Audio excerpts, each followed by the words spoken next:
నమస్తే, welcome to our channel. నేను మీ ప్రియాంకారావు. ఇప్పటి వరకు కేసీఆర్ గారు, జగన్మోహన్ రెడ్డి గారు ఇద్దరు ప్రాణ స్నేహితులు కాబట్టి ఒకరు కష్టాల్లో ఉన్నప్పుడు ఇంకొకరు వచ్చి సహాయాలు చేసుకుంటారు అని చెప్పేసి అందరికీ తెలిసిన విషయమే. చాలా సందర్భాల్లో వీళ్ళు ఒకే ఫ్రేమ్ ని పంచుకోవడం కూడా మనం చూసాము. కేసీఆర్ గారికి బాగోకపోతే జగన్మోహన్ రెడ్డి గారు వెళ్ళి హాస్పిటల్కి వెళ్ళి పరామర్శించడాలు కూడా మనం చూసాము.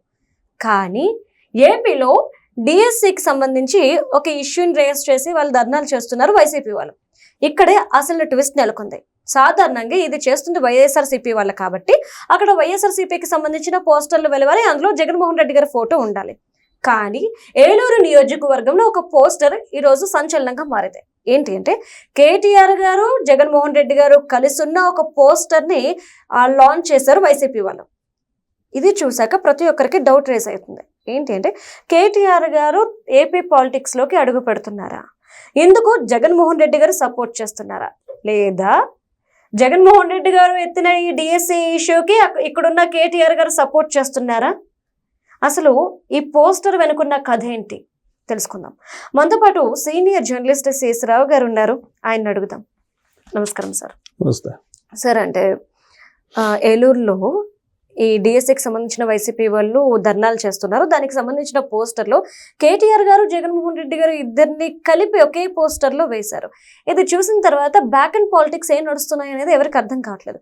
అండ్ దీని యొక్క ముఖ్య ఉద్దేశం అంటే ప్రజలకు ఏం చెప్పాలనుకుంటున్నారు? ఇప్పుడు కేటీఆర్ గారి పోస్టర్ అక్కడ వెలిసింది అని అంటే వైఎస్ఆర్ కాంగ్రెస్ పార్టీ వాళ్ళు, పైగా వైఎస్ఆర్ కాంగ్రెస్ పార్టీ వాళ్ళు డిఎస్సి ఎగ్జామ్కి వ్యతిరేకంగా పేపర్ లీక్ అయిందని చెప్పి చేస్తున్నటువంటి ర్యాలీల్లో భాగంగా, నిరసనలో భాగంగా కేటీఆర్ గారి పోస్టరు వెలిచింది. కేసీఆర్ గారి పోస్టర్ని వాళ్ళు ప్రదర్శించారు అక్కడ. అంటే దాని అర్థం ఏంది? ఆంధ్రప్రదేశ్లో కేటీఆర్ గారు లేదంటే బీఆర్ఎస్ పార్టీ భాగస్వామ్యం రాబోయే రోజుల్లో కోరుకుంటుంది అనే కదా అర్థం. లేదు, BRS party, YSR Congress party రెండు ఒకటేను అని అఫీషియల్గా చెప్పదలుచుకున్నారా? ఎందుకంటే ఇప్పటివరకు అనఫీషియల్గా అందరికీ తెలుసు ఈ రెండు పార్టీలు ఒకటే అనేది. 2019లో జగన్మోహన్ రెడ్డి గారు ఆంధ్రప్రదేశ్ ముఖ్యమంత్రి కావడానికి కేసీఆర్ గారు సర్వ ప్రయత్నాలు చేశారు. అన్ని రకాల ప్రయత్నాలు చేసి అక్కడ ఆంధ్రప్రదేశ్లో జగన్మోహన్ రెడ్డి గారిని సీఎంగా కూర్చోబెట్టారు.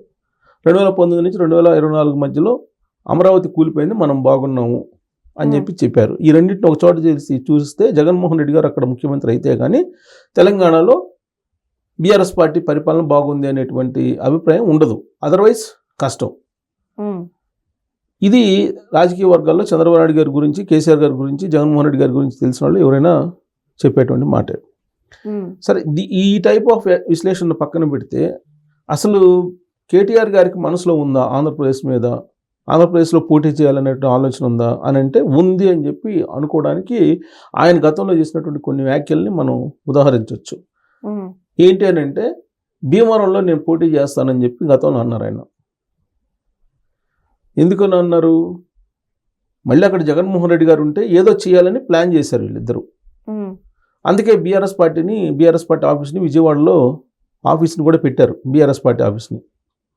భీమవరంలో పోటీ చేసి తప్పేంటి అని చెప్పి కేటీఆర్ గారు అన్నారు. నన్ను ఆదరిస్తారు, నాకు మిత్రులు ఉన్నారు అని చెప్పి కూడా అన్నారు.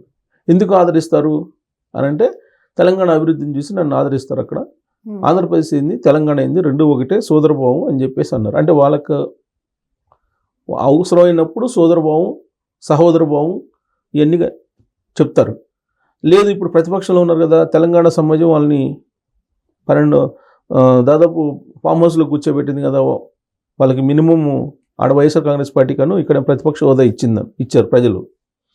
సో ఇలాంటి పరిస్థితుల్లో మళ్ళీ ఆంధ్ర అని మళ్ళీ మొదలుపెట్టారు.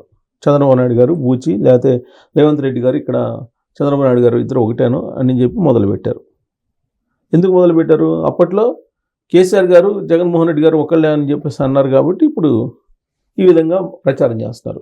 మీరు అబ్జర్వ్ చేస్తే 2024 నుంచి ప్రతిపక్షంలో ఉన్నప్పుడు తెలుగుదేశం పార్టీ ఎలాంటి కార్యక్రమాలను చేసిందో అలాంటి వాటిని క్రియేట్ చేస్తుంది YSR Congress party. Paper leakage, DSC paper leakage అయిందని చెప్పి ఇప్పుడు చేస్తున్నారు వాళ్ళు. పేపర్ లీకేజ్ అయితే మీరు కోర్టులో పోరాడచ్చు. కోర్టు ఏమో అక్షంతలు వేసింది, హైకోర్టు అక్షంతలు వేసింది కదా. అక్కడ 16,000 మంది ఉద్యోగాలు పొందిన వాళ్ళు రివర్స్ అవుతున్నారు. అయినా కానీ మేము చెప్పింది కరెక్ట్ అనేది వస్తున్నారు. ఇక్కడ రేవంత్ రెడ్డి గారు ఉద్యోగాలు ఇస్తే ప్రభుత్వ ఉద్యోగాలు వాటిని తప్పుపడుతూ బీఆర్ఎస్ పార్టీ వ్యతిరేకిస్తుంది. అంటే ఆల్మోస్ట్ అక్కడ రప్పరప్ప అన్నారు, ఇక్కడ కూడా రప్పరప్ప అంటున్నారు. అక్కడ డిజిటల్ బుక్ అన్నారు, ఇక్కడ కూడా డిజిటల్ బుక్ అంటున్నారు. పింక్ బుక్ డిజిటల్ బుక్ ఏదో అంటున్నారు. అంటే ఆల్మోస్ట్ ఈ రెండు పార్టీలు ఒకే రూట్లో వెళ్తున్నాయి. YSR Congress party, BRS party అనేది వాళ్ళ పార్టీ యొక్క భావాల్ని, వాళ్ళ పార్టీలు చేపడుతున్న కార్యక్రమాలను కనుక చూస్తే సేమ్ అలానే అనిపిస్తుంది. అయితే ఇక్కడ కేటీఆర్ గారి పోస్ట్ అక్కడ వెలయడం ఏంటి? అసలు ఎప్పుడు లేనిది వైఎస్ఆర్ కాంగ్రెస్ పార్టీ అధికారంలో ఉన్నప్పుడు అక్కడ కేసీఆర్ గారి కోసం 4 కోసుకున్నాడు ఒక ఆయన, అవునా? ఇప్పుడేమో కేటీఆర్ గారి పోస్టర్ని ప్రదర్శిస్తున్నాడు. అంటే రాబోయేటువంటి రోజుల్లో ఆంధ్రప్రదేశ్లో కూడా బీఆర్ఎస్ పార్టీ చేయాలి అనే ఆలోచన ఇప్పటికీ కూడా ఇంకా చావలేదు ఆ పార్టీలో అనేదానికి ఉదాహరణ.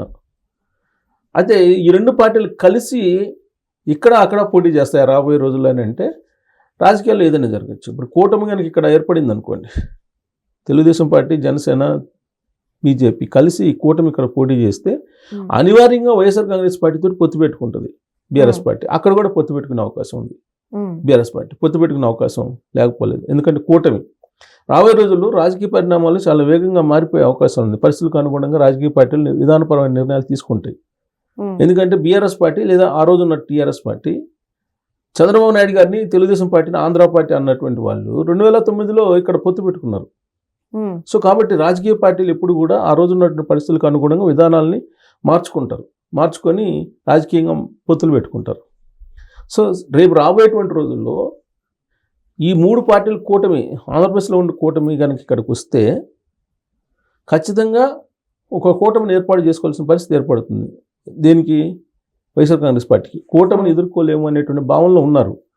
ఎందుకున్నారని చెప్పి మనం ప్రశ్న వేసుకుంటే, కూటమి ఉన్నంత వరకు గెలవలేము అనేటువంటి ఉద్దేశంతో కదా కూటమిని విడదీయాలనే ప్రయత్నం చేస్తుంది. అమ్మడి రాంబాబు గారు, పేరునని వీళ్ళందరూ అంటున్నారు కదా, కూటమి విడిపోదు, కూటమి ఉంటే గెలుస్తామనే భావనలో వాళ్ళు ఉన్నారంటే ఓడిపోతున్నాం అనే భావనలో వీళ్ళు ఉన్నట్టే కదా. సో కాబట్టి కూటమిని విడదీయాలంటే లేదు మేము కూటమి 15 సంవత్సరాలు కలిసి ఉంటామని చెప్పి పవన్ కళ్యాణ్ గారు చెబుతున్నారు. సో కాబట్టి ఆల్టర్నేటివ్గా ఏం చేయాలి? వాళ్ళు కూడా ఒక కూటమిని ఏర్పాటు చేసుకోవాలి. ఎలాంటి కూటమిని ఏర్పాటు చేసుకుంటారు? Congress party, BRS party, YSR Congress party, కమ్యూనిస్టులు వీళ్ళందరూ కలిసి పోటీ చేసేదానికి అవకాశం ఉంది, కూటమి కట్టుకొని. అంతకుమించి మరో మార్గం లేదు. సో దానికి ఇప్పటి నుంచే పునాదులు వేస్తున్నారేమో కేటీఆర్ గారి పోస్టర్ని డిస్ప్లే చేయడం ద్వారా.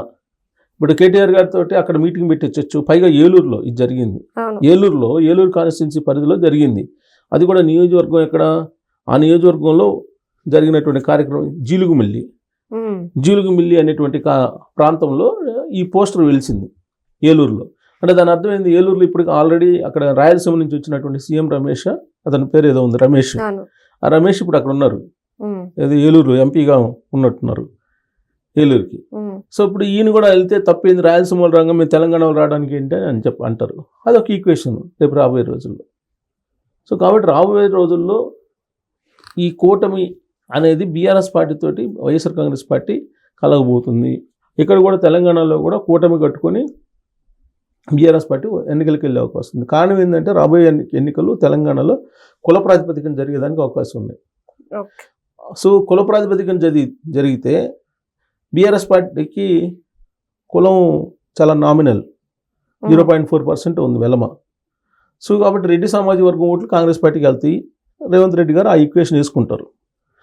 ఆ కారణం చేత అక్కడ జగన్మోహన్ రెడ్డి గారిని కలుపుకుంటే రెడ్డి సామాజిక వర్గం ఓట్లు ఉంటాయనే ఉద్దేశంతో ఆ యాంగిల్లో కూడా వీళ్ళు కలిసే అవకాశం ఉంది. సో అందుకే ఇప్పటి నుంచే అక్కడ పోస్టర్స్ని పెడుతూ ఉన్నారు. జగన్మోహన్ రెడ్డి గారి పోస్టర్ ఇక్కడ కూడా పెడతారు. రాబోయే రోజులు పెట్టే అవకాశాలు లేకపోలేదు. అక్కడ పెట్టారు కాబట్టి ఇక్కడ పెట్టరని మనం ఎందుకు అనుకోవాలి? సో రాబోయే రోజుల్లో పొలిటికల్ ఈక్వేషన్స్ మారడానికి ఆ పోస్టర్ సంకేతంగా కనిపిస్తుంది. Thank you so much sir.